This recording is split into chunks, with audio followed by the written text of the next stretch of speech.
Here we go. You don't know, my name is Keith, and I've been given the honor and privilege of being the pastor here at Impact Church, and we are so glad that you have joined us today in person, of course, our online family as well. And man, we're a church, man, our vision, there's a vision, you see it. We want to impact our community with the hope of Jesus Christ, and how we do that is we want to encounter Jesus, we want to find family, and we want to serve others. But here we go. For the past few weeks, we have been in this series called Champion. And what we've been doing is we've been looking at the life of David. And it's an incredible story because he is a champion. Is he perfect? No, but he is a champion. By the way, let me just get out a free plug. If y'all haven't watched that show House of David yet on Prime, you need to check that out. I'm just saying, you need to check that out. That's some good stuff. It's on Prime, just letting you know. But here's a man. He is described as a man after God's own heart, which is incredible when you think about his story. But if you weren't here last week, I introduced you to a man named Mephibosheth. Everybody say Mephibosheth. You're getting good. You're getting good. Okay. It took me all week to get that word down. But I introduced you to him. And if you don't know, he is the grandson of King Saul, who is the king of Israel at this time. He is the son of Jonathan, and he is one of David's good friends. Okay? And we learned that sometimes, even when it feels like we've been dropped, we've become crippled in a way, the king can still restore us. That's what we learned last week. The king can still restore us because that's Mephibosheth's story. That's his whole story. And if you weren't here last week, let me just catch you up. At 5 years of age, his nurse, what happened was his nurse was running for her life. She picked him up. She dropped him at 5 years old, and he became crippled in that moment. Okay? That one moment, it changed the entire direction of his life. He lost his ability to walk. All right. He lost his father, Jonathan. He lost his grandfather on the same day. All this happens on the same day because they died in battle. All right. He lost his home, his palace, and he lost his trust in people. And he ended up living in a place called Lodabar, a place that is known as a barren land, a forgotten land. And that's how Mephibosheth felt. He felt forgotten. He felt abandoned. He felt broken, crippled. But then one day, the new king, who was taken over for Saul, that's King David. That's who this whole series is about. David, and he had taken over Saul, and he started thinking, man, I wonder how Saul's family's doing. I wonder if there's anybody left in Saul's family. Maybe I can show them kindness. Maybe I can bless them in some way. And so he called in one of King Saul's old servants, Ziba, who's going to be very important for today's story. They called in Ziba, and he said, there was a son left. He's the one who's crippled. He's the one who's crippled. His name is Mephibosheth. And so immediately, King David sends for him.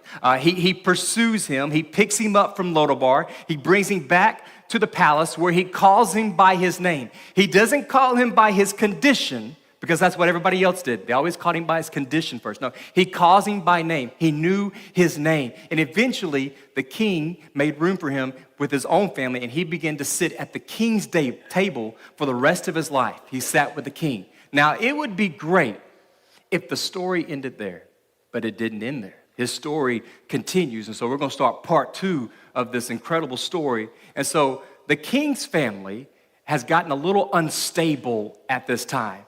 It had become a little, how would I say it? A little Jerry Springer. Can we go back there a little bit? If you're with me, some of you older ones, it got a little Jerry Springer there, if you know what I mean. King David made some horrible choices. One of the worst choices he made is that he had an affair with a woman named Bathsheba, and she became pregnant with his child. And then he's like, this is bad. I've got to cover it up somehow. And so he has her husband murdered. And so this is how he covers up. The man after God's own heart. This is what he does. He covers it up. Then his oldest son, Amnon, and this is a hard story to read. It really is. I'll give you the PG-13 version. But he attacked his half-sister Tamar. And it was brutal. And it was disgusting once you read the words of what he did. And here's the thing. David didn't do anything about it. He didn't have a conversation with him. He didn't correct him. He just kind of swept it underneath the rug like nothing happened. And let me just add this. When a father, this is free, when a father becomes a passive dad, it makes the children feel unloved. when the father becomes a passive dad, a passive man, it makes his children feel in love. And I'm sure that's how Tamar felt. He wouldn't talk to her about it. He wouldn't even have a conversation about it. He didn't try to fix it. He didn't punish his son. He didn't do anything. And so she had to go talk to somebody. And so she talked to her older brother, Absalom. And he was furious about this, as he should be, protecting his sister. And for 2 years, he stewed on this. And he became bitter about this, and he became angry about this, until eventually he did something. And what he did was he got his brother drunk, and then he had him murdered. So he killed his brother, But that wasn't enough for Absalom. He's still mad at his dad. He's still upset with his dad. He says, I'm going to kill my dad too. And so he's coming after King David. He builds up this army, and he's coming after him, and David finds out about it. And guess what David does? He flees for his life. He leaves the palace. He's got to get out of there because he's going to get killed by his own son. And as he's fleeing, he runs into Ziba, Saul's old servant, Mephibosheth's servant at this time, and he's up to no good. He's about to turn his back on Mephibosheth in order to get on the king's good side. That ever happened to you? Somebody you trusted, somebody maybe you cared about, and they did something to get ahead, maybe, and threw you under the bus, whatever. I don't know what they did. They did something like that. I'm sure you have. Well, old Mephibosheth, he gets hurt again, and once again, it's not his fault. So let's pick up the story. This is 2 Samuel 16. We're going to start in verse 1. It goes like this. When David had gone a little beyond the summit of Mount of Olives, Ziba, the servant of Mephibosheth, was waiting there for him. He had 2 donkeys loaded with 200 loaves of bread, 100 clusters of raisins, 100 bunches of summer fruit, and wineskin full of wine. What are these for? The king asked Ziba. Ziba replied, the donkeys are for the king's people to ride on, and the bread and the summer fruit are for the young men to eat, and the wine is for those who become exhausted in the wilderness. And where is Mephibosheth, Saul's grandson? The king asked. And here, he stayed in Jerusalem, Ziba replied. Watch this. He said, today I will get back the kingdom of my grandfather Saul. He lied on him. He's saying, oh, he's staying back. He's hoping you're going to die, and he's going to get all this land and all these kind of things. Verse 4. In that case, the king told Ziba, I give you everything that Mephibosheth owns. It worked.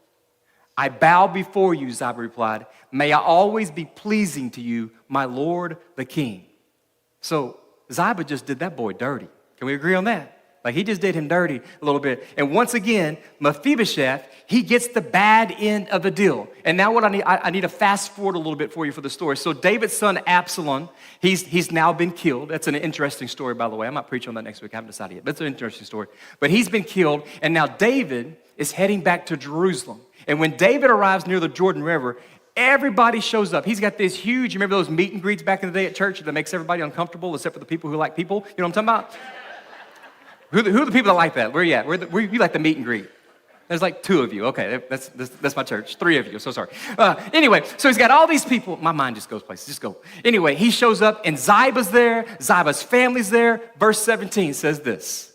1,000 other men from the tribe of Benjamin were with him, including Ziba, the chief servant of the house of Saul, and Ziba's 15 sons and 20 servants. They rushed down to the Jordan to meet the king. Of course they did. They crossed the shallows of the Jordan to bring the king's households across the river, helping him in every way that they could. Y'all see that? Ziba's rushing down. Hey, king, can I get this for you? Oh, let me grab this for you. And he's just kissing up to the king. Right? Let me help you here. Let me help you here. Mephibosheth. And hang on, we'll get there in a second. And so he's really just, he's sucking up to the king. But then when you keep reading, guess who also shows up? Mephibosheth. And I started thinking, well, how did he get there? He's crippled. He must have been determined to get to the king. Like, he is determined to get to the king. The king once pursued him, and now he's going to pursue the king. And that's what we're going to talk about today. I want to talk about how Mephibosheth pursued the king and how we should pursue the king. Because last week I talked about how the king pursues us. This week we're going to flip the script, and we're going to pursue the king. And so here we go. Verse 24 says this.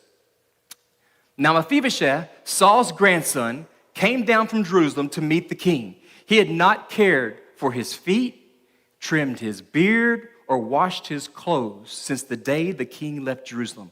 Why didn't you come with me, Mephibosheth? The king asked him. Mephibosheth replied, "My lord the king, my servant Ziba deceived me. I told him, 'Saddle my donkey so I can go with the king, for you know I am crippled.'" So here we go. Let's talk about this. So the first way that we need to pursue the king like Mephibosheth, number one is this: you have to be faithful to the king. You have to be faithful to the king. Can you picture the encounter with King David and Mephibosheth for a moment? Just picture it in your mind. Remember, he's looking rough. He's looking rough. He hasn't been taking care of himself since the king left. And the king, he's been gone a while. Like no bath, no brushing his teeth. Like hasn't changed his clothes, hasn't washed his clothes. His beard's getting crazy. His fingernails are long. His toenails are long. Like he's dirty. He's smelly. Like it's bad. It's bad. But you have to understand why he did this. You have to understand why he did this. See, this was the proof that he didn't turn his back on the king. It's the proof he didn't turn his back on the king. He's like, "I've been mourning you, king, since you left. I've been mourning you. I was on my way, but that's when Ziba, he turned his back on me. He hoodwinked me. He got me. He stole my ride, and he left without me." But he's like, "I never gave up on you, though. I never gave up on you, king. I remained faithful to you during this tough season." Sometimes, as you know and I know, it's hard to remain faithful to the king when you're going through a tough season. You agree with that? Maybe don't. It's okay. But sometimes it's hard to remain faithful to the king when you're going through a tough season. I have a definition for you for faithfulness. Here's the definition. It's consistently giving God your best in what he calls you to do no matter what, no matter the season you're in. It's consistently giving your best to God and whatever he calls you to do, no matter the season, no matter what's going on in life. I'll set it up like this. This will be fun. Do we have any romantic husbands out here? You consider yourself romantic. Raise your hand. Don't be scared. Don't be scared. Okay, 1, 2. I'm sorry. Mr. Gift Card. No, I'm just kidding. Play it. All right. So I saw some of this, like, you liars. Anyway, all right. So there are some wives, I hope all wives, but there are some wives that you get an anniversary present every year, hopefully. And maybe it goes down something like this. This is how my mind thinks. Just go with me. All right. Your husband comes home from work.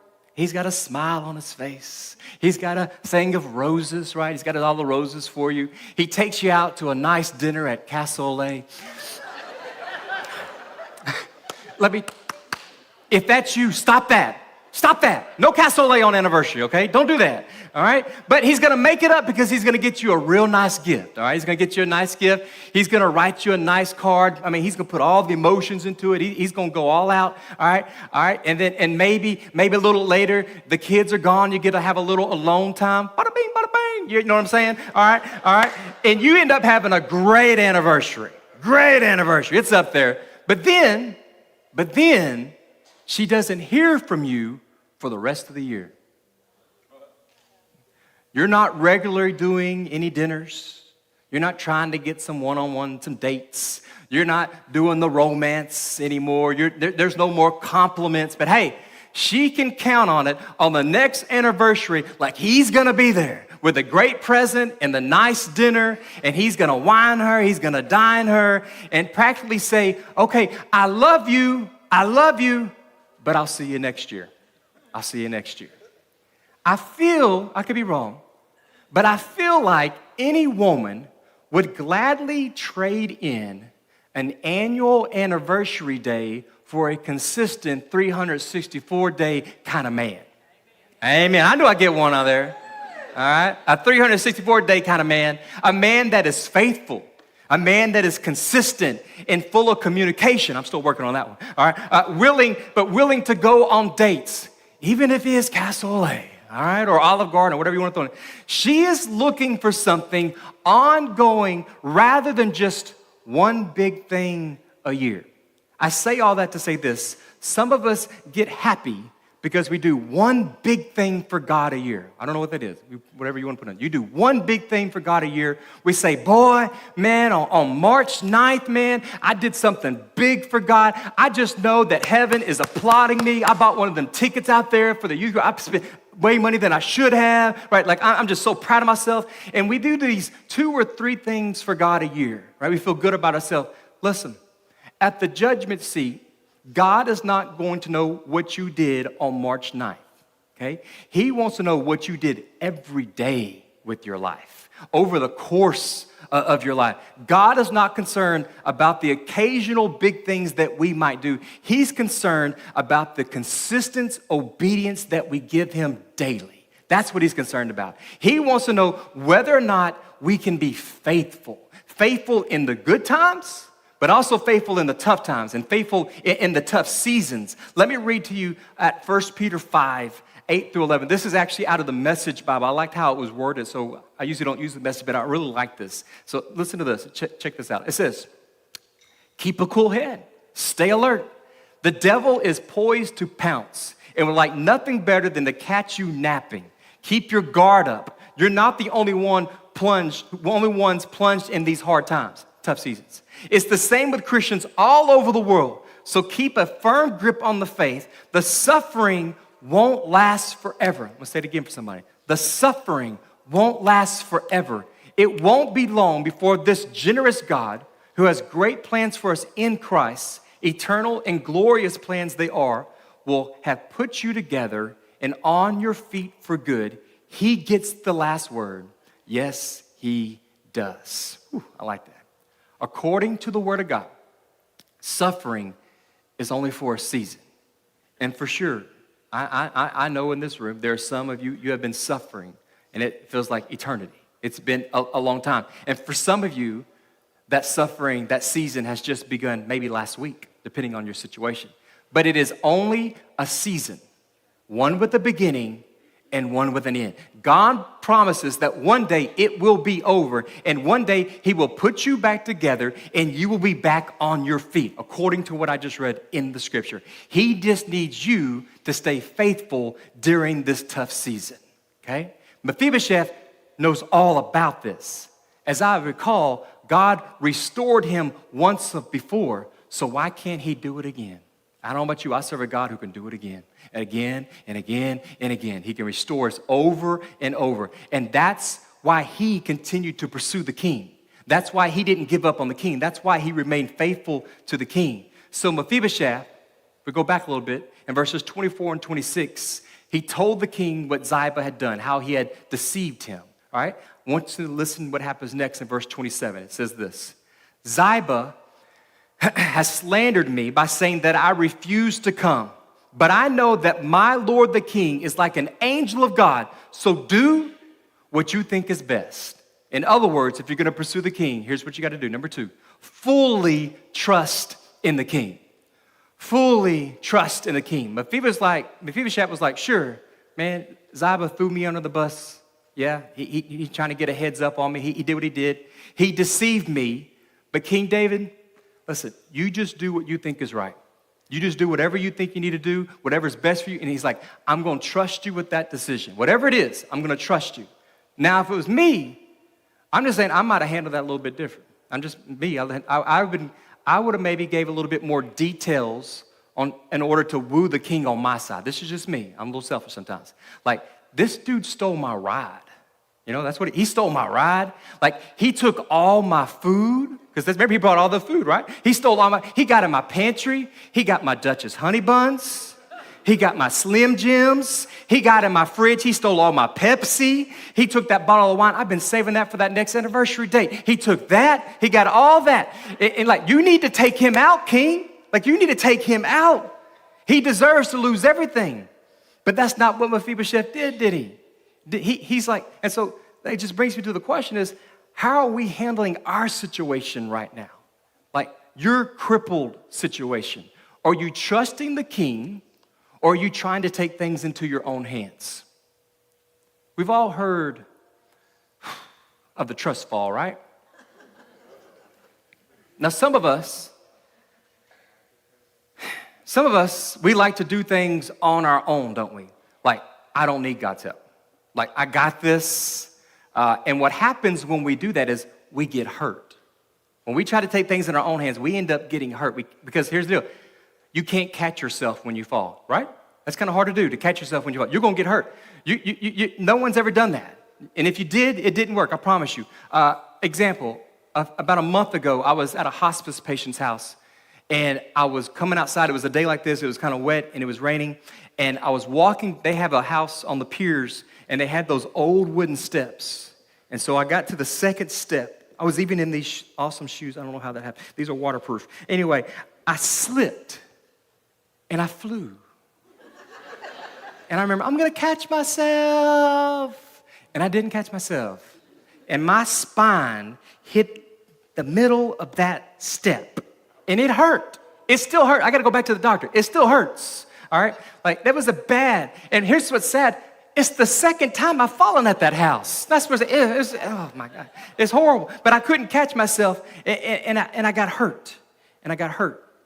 But we want to try to fix everything on our own. And when we try to fix things on our own, we also end up getting hurt. And sometimes we try to manipulate the king somehow, like, Lord King, like, I know you know what's best for me, but I think I got this. I think I got this. I mean, here's my situation, Lord. I'll tell you about my situation and everything. But, Lord, I really needed to go this way. You know what I'm saying? Like, I really needed to go my way. You know what I mean? And sure, okay, I hear it. I know you have a better plan. I get it. I'm sure your plan is better than mine. But can you just lean my way this one time? Like, can you just do it my way, this time? In other words, you're not really trusting God. You're not really trusting God. You're putting your trust in yourself, and when you do, you get hurt. Like this. And so you're like, now, before I begin, I'm going to put an asterisk. This thing's leaking air, and so I don't know what's going to happen, but here we go. But you're like, I got this. I don't need anybody's help. Please, Jesus. And I have a hurt back. This is really stupid, but I'm going to get the point across. But I've got this. 911, y'all ready? Now, I'm not going to fall straight back because I'm not that stupid, okay? I'm going to go a little sideways. But anyway, I don't need no help. You know what? I can fix this drinking problem. I got that. I don't need to go anywhere. I don't need any NAA. I got this. Oh, Jesus. That was good. It held up. Okay, good. Yeah. Oh. But, that hurt. We got to go round two. Lord, I think, it's just porn. My wife's not going to care. My girlfriend, it's no big, it's just imaginary. I got this. I don't need to go talk to anybody. I can do this on my own. I can fix this. And when you try to fix it on your own, that was so bad. That's so bad. Oh, God. Okay.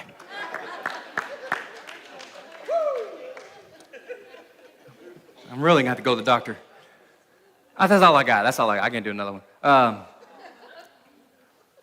So when you think about it, when you say, I got this, and you put your trust in yourself, you're just going to keep getting hurt over and over and over because you can't catch yourself. What you need is the king to catch you. AJ, come be the king. Come be Jesus.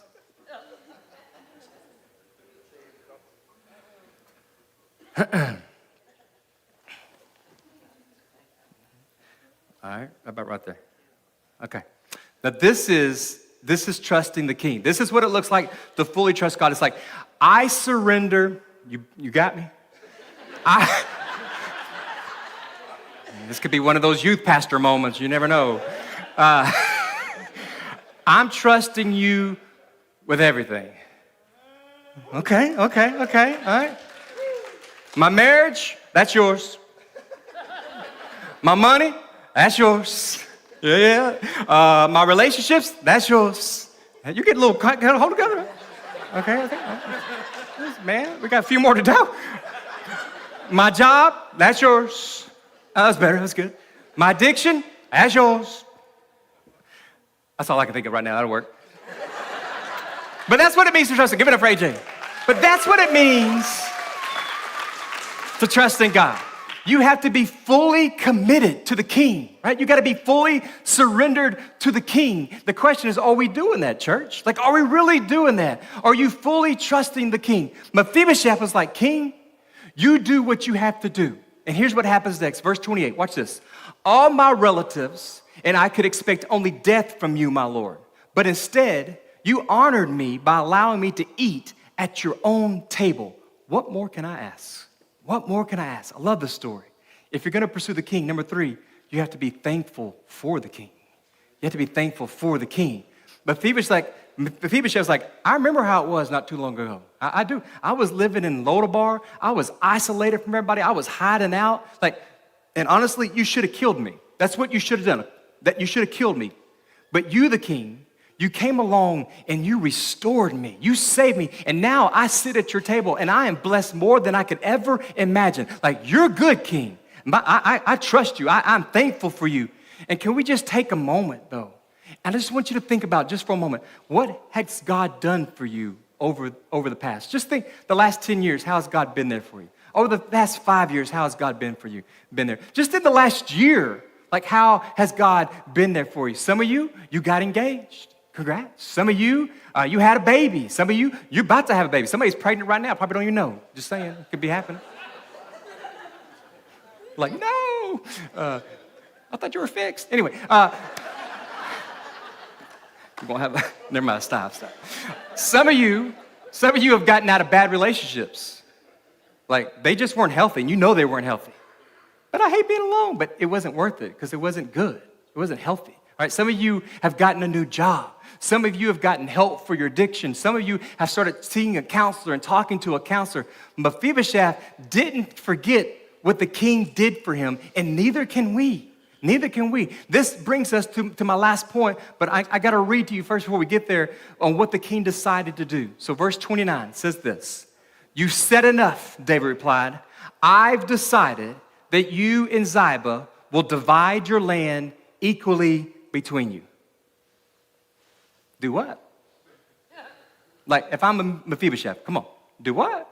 Like, you want me to divide my land with a guy who deceived me, who lied about me, who turned on me? Like, are you serious? But that's not how he reacts. Listen to how he reacts. Mephibosheth says this, verse 30, I love this. Give him all of it. What? Give him all of it. Mephibosheth, I am content, I love this line, I am content just to have you safely back again, my Lord the King. And so if you're going to pursue the King, you have to be faithful, you have to trust him, you have to be thankful, and finally, if I may, I would like to quote Queen Elsa from Frozen, number 4. Let it go, let it go. Sing it with me. Just kidding. You don't know it? Let it go. Okay, moving on. Where's Laura when I needed her in that moment? But Mephibosheth, man, like, what a man of God. He was like, I'm good with that. I'm good with that, king. Like, I trust you, right? I'm just going to let it go. He's like, I'm just glad to be back in the presence of my king. All that other stuff, man, it doesn't even matter to me, right? You're good. You don't want this chorus. Anyway, he's like, it doesn't even matter to me. You are all I need. Man, what if we could all have the same attitude as Mephibosheth? What if we could have that same kind of attitude? We talked about that in small group last week a little bit. Lord, my king, yeah, they messed me over again. Yeah, they hurt me. They lied about me again. They turned their back on me again. Things aren't going as planned again, but it's going to be okay because I still have you, my king. I still have you, my king. Thankfully, you don't change, king. And so, you know what? I'm letting it go. I'm giving you my pain. I'm giving you my hurt. I'm giving you my anger. I'm giving it all to you. You promised me in your word that people will reap what they sow. And I'm going to hold on to that promise. And if you go back to the story of Ziba, he's going to reap what he sows. He's going to reap what he sows. Sure, he messed over Mephibosheth, and though he didn't deserve it, he got half the land, right? And it sounds like a good deal for him, but was it really? Was it really? Think about this. Ziba worked for Mephibosheth. He might have some land, but he lost his job. You think Mephibosheth's going to hire him back? I wouldn't. I don't know if he did, but I don't think he did, right? He just lost his inheritance for his children. He lost his credibility. He lost his reputation. People will never trust him because he's the guy who messed over Mephibosheth. That's what he's going to be known for from here on out. He's going to reap what he sows. Guys, Mephibosheth was focused on the king because he knew the king just got all his territory back. He didn't lie. He stayed faithful to the king. He's like, I made it through those tough seasons. I trusted you in those tough seasons. I'm thankful for what you have done for me over those seasons. And so here's what I'm going to do. I'm going to let it go.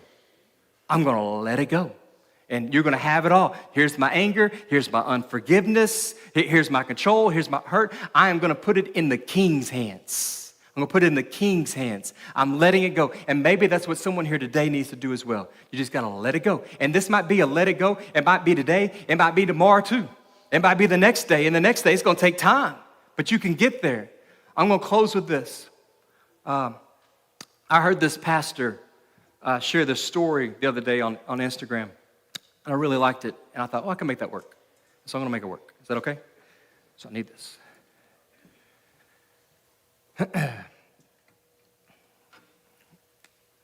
So there was a woman, maybe you saw this. There was a woman who had all these problems, a lot of problems going on in her life. And so she went to go see a psychotherapist. And the psychotherapist tried to work out, like, when did all these problems begin? Like, when did they start? And as he began to journey through her life with her, he eventually came to a time when she was a little girl and she was in school, is when it all began. And for some reason, whatever it was, we don't know, the teacher just didn't like her. Just didn't like her. For whatever reason, didn't like her. And so one day, the teacher calls her up to the front of the class. And she says, I want you to go up to the board, and I want you to write this. And here's what she tells her to write. She said, I want you to write, I am a failure. That's what the teacher told her to write. I am a failure. Then she asked the rest of the class, the little kids, she said, I want you to come up here one by one, and I want you to write what you think of her. So the little kids come up here, and they wrote things like, stupid. Can you imagine this? Ugly. Trashy. Poor. Mean. Just writing all these words. 20-something kids. I don't have time to do it all. 20-something kids come up here and writing what they think about this little girl. Well, then the psychotherapist asks, well, how did that make you feel when that was happening? And she said, I couldn't look at anybody. And I just started to cry. And she's 9. And she said, and I wanted to just die. Can you imagine a 9-year-old saying those words? I just wanted to die. And the psychotherapist says, as a Christian, because he's a Christian, he said, I know there's something else that happened that day, and I'm sorry you weren't aware of it. But when everybody else had finished writing on the board, she said, there was a man in the back, and his name's Jesus. And he got up from his desk, and he walked up to the front, and he picked up an eraser, and he began to erase everything that was on the board.